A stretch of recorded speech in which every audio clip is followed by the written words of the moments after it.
الحمد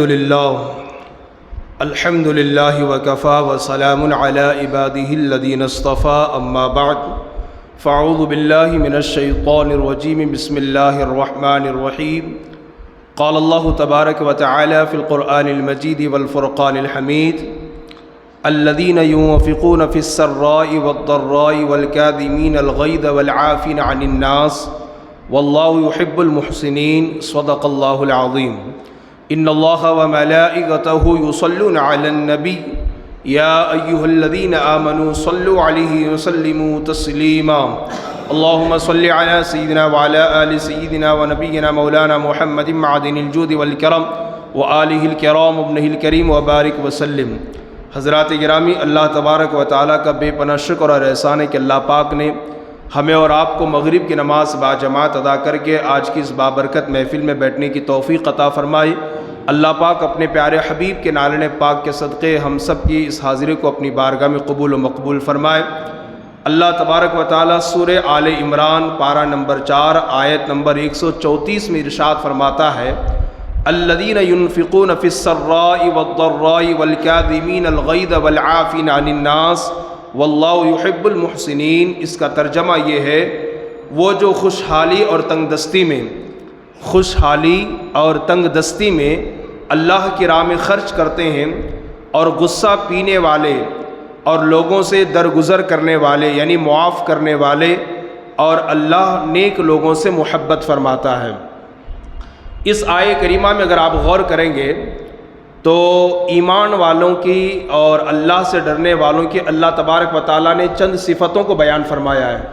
پہلی بات تو یہ کہ جو اللہ پر یقین رکھتے ہیں، ایمان رکھتے ہیں، اللہ سے ڈرتے ہیں، ان کی پہچان یہ ہے کہ وہ اللہ کی راہ میں چاہے خوش رہیں، چاہے غموں میں گرفتار ہو جائیں، چاہے پریشانیاں آ جائیں، ہر حال میں وہ اللہ کی راہ میں خرچ کرتے ہیں۔ ایک پہچان اللہ والوں کی یہ ہے۔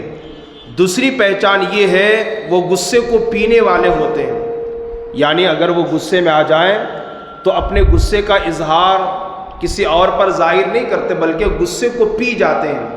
پتہ چلا غصے کو پی جانا یہ اللہ والوں کی علامت ہے، یہ اللہ سے ڈرنے والوں کی پہچان ہے۔ تیسری چیز کیا ہے؟ اگر ان کے سامنے کوئی آدمی غلطی کرے، زیادتی کرے، ظلم کرے تو یہ درگزر کر دیتے ہیں، معاف کر دیتے ہیں، تو یہ بھی اللہ والوں کی پہچان ہے۔ اور اللہ تبارک و تعالیٰ ایسے لوگوں سے محبت فرماتا ہے جو لوگ غصہ پی جاتے ہیں، لوگوں کو معاف کر دیتے ہیں اور پریشانی میں اور خوشی میں اللہ کی راہ میں خرچ کر دیتے ہیں۔ میں چند حدیثیں آپ کے سماعتوں کے حوالے کرتا ہوں، آپ اسے بغور سماعت فرمائیں۔ غصے پر قابو پانے کے حوالے سے، اس لیے کہ آج بات بات پر غصہ کیا جاتا ہے، بات بات پر کسی کو جھڑکا جاتا ہے۔ میں چند حدیثیں پڑھ کر آپ کو سناتا ہوں، اسے سنیے اور اس کو عملی جامہ پہنانے کی بھرپور کوشش کریں۔ ایک حدیث ہے حضرت ابو ہریرہ رضی اللہ تعالی عنہ سے روایت ہے، رسول اللہ صلی اللہ علیہ وسلم نے ارشاد فرمایا بہادر وہ شخص نہیں ہے، طاقتور وہ شخص نہیں ہے جو پہلوان ہو اور دوسرے کو پچاڑ دے، بلکہ بہادر وہ ہے جو غصے کے وقت خود کو قابو میں رکھے۔ یعنی اللہ کے رسول صلی اللہ علیہ وسلم ارشاد فرما رہے ہیں طاقتور، بہادر، پہلوان وہ نہیں ہے جو اوروں کو گرا دے، اوروں کو پچاڑ دے، بلکہ طاقتور اور پہلوان وہ ہے جو غصے کے وقت اپنے غصے پر کنٹرول اور قابو کرے، غصے کو پی جائے، ایسا انسان سب سے بڑا طاقتور ہوتا ہے۔ یہ کون کہہ رہے ہیں؟ ہمارے آقا صلی اللہ علیہ وسلم فرما رہے ہیں۔ ایک اور حدیث سنیے، حضرت انس بن مالک رضی اللہ تعالیٰ عنہ سے روایت ہے، نبی پاک صلی اللہ علیہ وسلم نے ارشاد فرمایا جو شخص اپنی زبان کو محفوظ رکھے گا، اپنی زبان کی حفاظت کرے گا، اللہ عز و جل اس کی پردہ پوشی فرمائے گا۔ یعنی جو شخص اپنی زبان کو گانوں سے، گالی سے، چغلی سے، غیبت سے، برائی سے، فحش کلمات سے بچائے گا، اللہ تعالیٰ اس کے گناہوں پر، اس کے عیبوں پر، اس کی برائیوں پر پردہ ڈالے گا۔ کیا ڈالے گا؟ پردہ ڈالے گا۔ اور جو شخص اپنے غصے کو روکے گا، اپنے غصے پر قابو کرے گا، قیامت کے دن اللہ تبارک و تعالیٰ اپنا عذاب اس سے روک دے گا اور فرمائے گا میرے بندے تو نے میری رضا کے خاطر اپنے غصے کو کنٹرول میں کیا تھا، قابو میں کیا تھا، آج میں اپنے عذاب کو تجھ سے روک دیتا ہوں۔ اور جو اللہ عز و جل سے عذر کرے گا اللہ عز و جل اس کے عذر کو قبول فرمائے گا۔ ایک اور حدیث سنیے، حضرت انس رضی اللہ تعالی عنہ سے روایت ہے کہ نبی پاک صلی اللہ علیہ وسلم نے ارشاد فرمایا، اللہ تعالیٰ فرماتا ہے، کیا فرماتا ہے؟ جو اپنے غصے میں مجھے یاد رکھے گا میں اسے اپنے جلال کے وقت یاد کروں گا۔ سبحان اللہ، کتنی پیاری بات ہے۔ اللہ کہتا ہے جو غصے کے وقت مجھے یاد کرے گا، میں غصہ کر رہا ہوں سامنے والے پر، سامنے والا کمزور ہے اور وہ اللہ کو یاد کر کے غصے کو پی جائے، اللہ فرماتا ہے کہ میں جلال کے وقت اسے یاد کروں گا، یعنی اس پر میں رحم کروں گا اور ہلاک ہونے والوں کے ساتھ اسے ہلاک نہ کروں گا۔ اسی طریقے سے بے شمار فضائل غصے کو پی جانے والوں کے حوالے سے ایک دو واقعات میں آپ کے سماعتوں کے حوالے کر دوں۔ ہمارے بڑے غصے کو کیسے پیا کرتے تھے؟ امام حسین کے بیٹے ہیں امام زین العابدین، نام سنا ہے آپ نے؟ امام زین العابدین۔ امام زین العابدین ایک مرتبہ وضو کر رہے تھے اور آپ کے جو نوکر تھے، خادم تھے، وہ وضو کا لوٹا لے کر آپ کے ہاتھوں پر پانی ڈال رہے تھے۔ اچانک وضو کا لوٹا آپ کے ہاتھ سے پھسل گیا اور وہ لوٹا امام زین العابدین کے چہرے پر پڑ گیا، جس سے حضرت امام زین العابدین کا چہرہ زخمی ہو گیا۔ امام زین العابدین کا چہرہ زخمی ہو گیا، لوٹا اوپر سے گرا، زخمی ہو گیا۔ آپ نے جلال میں یوں دیکھا نوکر کو تو فوراً نوکر نے قرآن کی آیت پڑھی، وَالْكَاظِمِينَ الْغَيْظَ، وہ غصے کو پی جانے والوں۔ اللہ کہتا ہے غصے کو پی جانے والوں۔ امام زین العابدین نے فرمایا میں غصے کو پی گیا۔ وَالْعَافِينَ عَنِ النَّاسِ، اور لوگوں کو معاف کرنے والوں، جاؤ میں نے تمہیں معاف بھی کر دیا۔ وَاللَّهُ يُحِبُّ الْمُحْسِنِينَ، اور اللہ احسان کرنے والوں سے محبت فرماتا ہے۔ جب یہ آیت نوکر نے پڑھی تو حضرت امام زین العابدین نے فرمایا جا میں نے تجھے آزاد کر دیا اور اپنی نوکرانی سے تیرا میں نے نکاح بھی کر دیا۔ یہ وہ لوگ تھے۔ آج تھوڑا ہم اپنا احتساب کریں، میری اگر کوئی راشن کی دکان ہے، میری اگر کوئی کپڑوں کی دکان ہے، میری اگر کوئی کسی اور چیز کی دکان ہے اور میرے پاس لوگ کام کرتے ہیں اور ہمارے پاس کام کرنے والے مزدور، یا میں بلڈر ہوں، بلڈنگیں بناتا ہوں، اس لائن کا آدمی ہوں، یا میں روڈ بناتا ہوں، اس لائن کا میں آدمی ہوں، غرض ہے کہ کسی بھی لائن میں اگر میں کام کرتا ہوں اور میرے ماتحت کچھ افراد کام کرتے ہیں تو ہم انہیں کیسی کیسی گالیاں دیتے ہیں، کیسا ان پر اپنا غصے کو اتارتے ہیں، غصے کا اظہار کرتے ہیں۔ الیاذ باللہ، اللہ کی پناہ۔ غصے کو پی جانا چاہیے اور نوکروں پر رحم اور مہربانی کرنی چاہیے۔ ایسی واقعہ حضرت امام حسین کے بارے میں ملتا ہے۔ امام حسین مولا علی کے بیٹے، حضرت سیدہ فاطمہ کے نور نظر، ہمارے پیارے نبی کے پیارے نواسے، جنتی نوجوانوں کے سردار، میرے آقا نے فرمایا حسین مجھ سے ہے اور میں حسین سے ہوں۔ کیا انداز تھا قرآن کی تعلیمات پر عمل کرنے کا۔ گھر پر مہمان آئے ہوئے ہیں، دسترخوان بچھا ہوا ہے اور امام حسین کے جو خادم اور نوکر تھے وہ سالن لے کر کے آ رہے تھے۔ اب آپ ذرا سوچئے، آپ کے گھر میں مہمان آ چکا ہو، گھر میں بیٹھا ہو، دسترخوان لگ چکا ہو اور آپ کے گھر کا نوکر سالن کو گرا دے تو آپ اس کے ساتھ کیا سلوک کریں گے؟ کتنی گالیاں دیں گے اسے، کتنا برا بھلا کہیں گے آپ پر۔ قربان جائیے امام حسین رضی اللہ تعالی عنہ کے عظمت اور ان کے کردار، ان کے اخلاق پر۔ مہمان دسترخوان پر بیٹھے ہوئے ہیں، خادم سالن لاتا ہے اور اچانک خادم کے ہاتھ سے سالن کا پیالہ پھسل گیا اور زمین پر گر گیا اور سارا کا سارا سالن زمین بوس ہو گیا، زمین میں چلا گیا۔ امام حسین نے جلال میں آنکھیں اٹھا کر کے دیکھی اور جیسے دیکھا تو خادم نے کہا وَالْكَاظِمِينَ الْغَيْظَ، وہ غصے کو پی جانے والے۔ امام نے فرمایا میں غصے کو پی گیا۔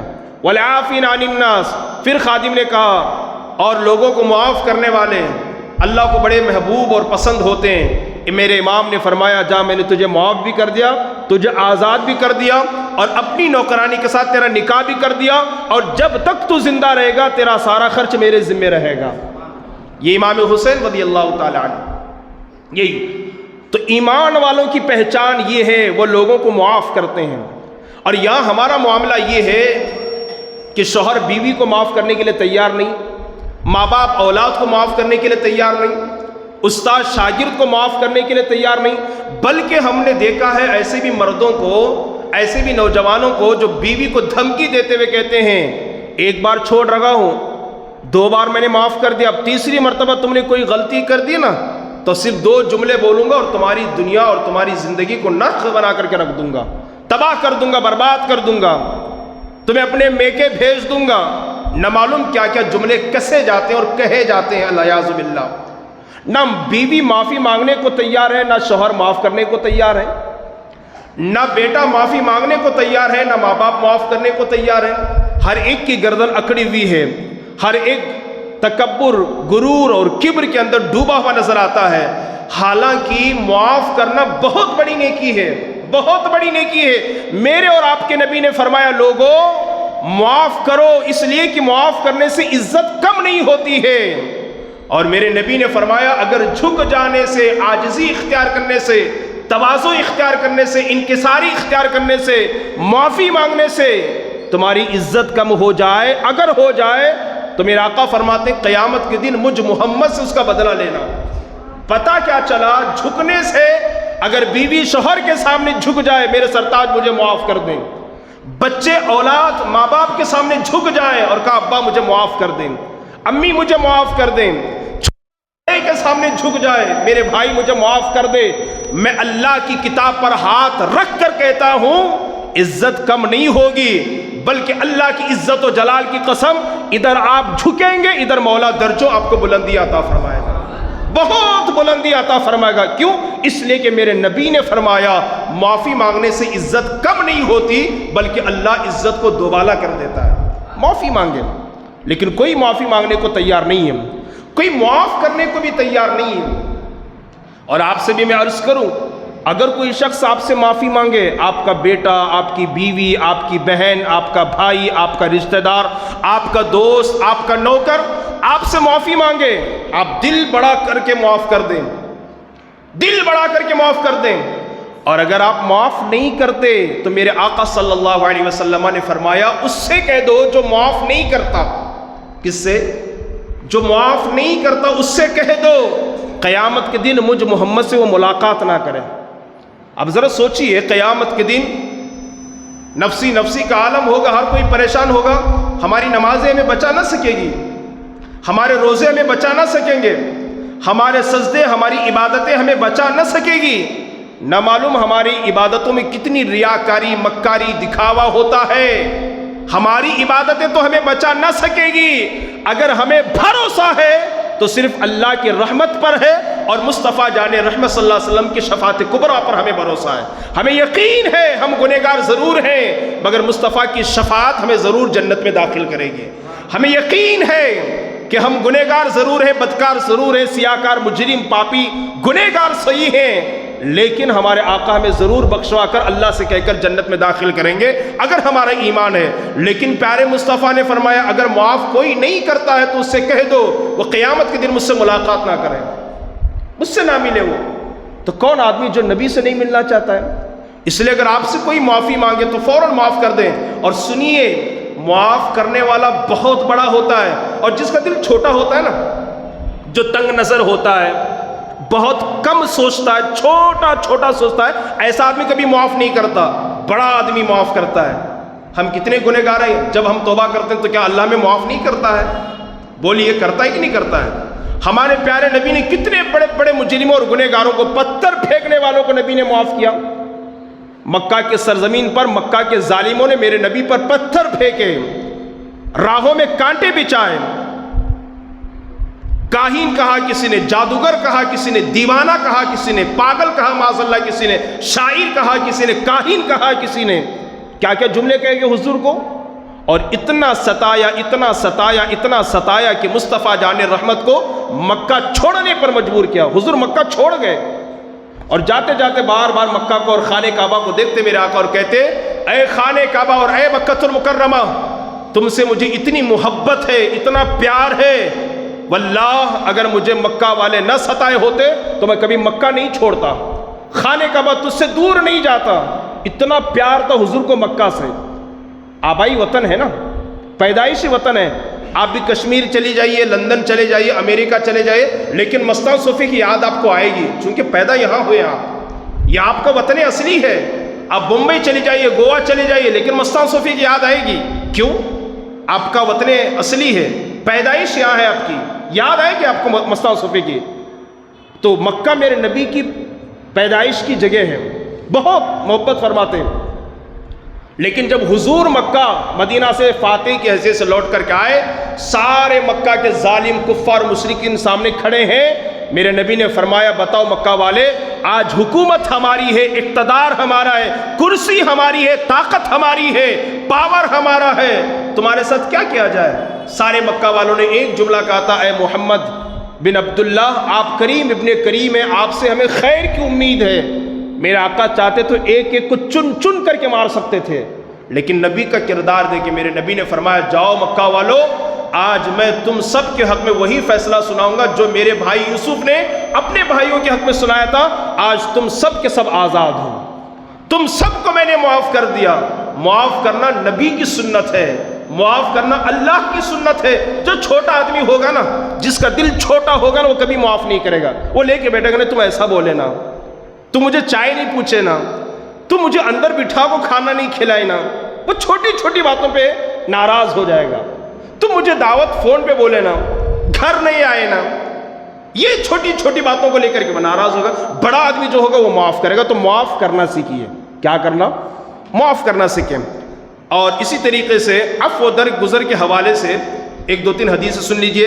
حضرت ابی بن کعب رضی اللہ تعالیٰ عنہ سے روایت ہے کہ نبی پاک صلی اللہ علیہ وسلم نے ارشاد فرمایا، جسے یہ پسند ہو کہ اس کے لیے جنت میں محل بنایا جائے اور اس کے درجات بلند کیے جائیں، تو اسے چاہیے کہ جو اس پر ظلم کرے اسے معاف کرے۔ نبی نے فرمایا اگر تم چاہتے ہو کہ جنت میں اللہ تمہارے لیے جگہ عطا فرمائے، محل بنائے، تو جو تم پر ظلم کرے تم اسے معاف کر دو، اور جو تمہیں محروم کرے تم اسے عطا کرو، اور جو تم سے رشتہ توڑے تم اس سے رشتہ جوڑنے کی کوشش کرو۔ کتنی اچھی تعلیمات ہیں میرے نبی کی۔ نبی کرے کوئی ظلم کرے تم رحم کرو، کوئی تمہیں نہ دے تو تم اسے عطا کرو، کوئی تم سے رشتہ توڑے تو تم رشتہ جوڑو، تم یہ کرو، ادھر اللہ تعالیٰ جنت میں تمہیں بہترین محل عطا فرمائے گا۔ کریں گے نا انشاءاللہ۔ اور بھی بے شمار احادیث اور واقعات اس حوالے سے ہیں، بس میں انہی کلمات پر اپنی گفتگو کو ختم کرتا ہوں اور آپ سے گزارش کرتا ہوں غصے کو کنٹرول میں کریں۔ غصہ ایمان کو بہت زبردست انداز میں تباہ کرتا ہے، برباد کرتا ہے۔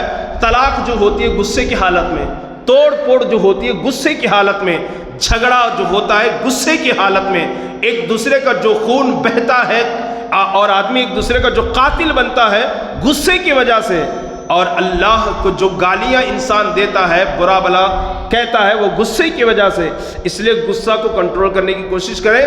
اور غصہ کو ٹھنڈا کرنے کا علاج کیا ہے؟ ہمارے علماء نے فرمایا اگر آپ بے وضو ہیں تو وضو کر لیں، انشاءاللہ آپ کا غصہ ٹھنڈا ہو جائے گا۔ اس لیے کہ غصہ شیطان اور ابلیس کی طرف سے ہوتا ہے، اور ابلیس اور شیطان آگ سے بنائے گئے ہیں، اور آپ ٹھنڈے ٹھنڈے پانی سے وضو کریں گے تو آپ کا غصہ ٹھنڈا ہو جائے گا۔ اور اگر آپ کھڑے ہیں تو بیٹھ جائیں، اور اگر بیٹھے ہیں تو لیٹ جائیں، غصہ آپ کا کم ہو جائے گا۔ اس پر عمل کرنے کی کوشش کریں، جہاں تک ہو سکے غصہ پینے کی کوشش کریں۔ اور دوسری بات، تنگی ہو، کشادگی ہو، خوشحالی ہو، ہم اچھے ہوں یا بیمار ہوں یا غموں میں گرفتار ہوں، ہر حال میں اللہ کی راہ میں کچھ نہ کچھ دیتے رہیں، صدقہ کرتے رہیں، خیرات کرتے رہیں، غریبوں، یتیموں، بے سہاروں کی مدد کرتے رہیں۔ اللہ تبارک و تعالیٰ انشاءاللہ آپ کو برکت نصیب فرمائے گا۔ اور تیسری بات یہ ہے، اگر تمہارے سامنے کوئی غلطی کرے تو اسے معاف کرنے کی کوشش کریں گے نا انشاءاللہ۔ اللہ تبارک و تعالی ہمیں اور آپ کو کہنے سننے زیادہ عمل کی توفیق عطا فرمائے۔ اللہ رب العالمین خدا وحدہ لا شریک آج کے ہمارے اس درس قرآن کو اپنی بارگاہ میں قبول فرمائے۔ ہمیں غصہ پی جانے کی اللہ توفیق عطا فرمائے، لوگوں کو معاف کرنے کی اللہ توفیق عطا فرمائے، اور اللہ کے راہ میں ہمیں اور آپ کو خرچ کرنے کی اللہ توفیق عطا فرمائے۔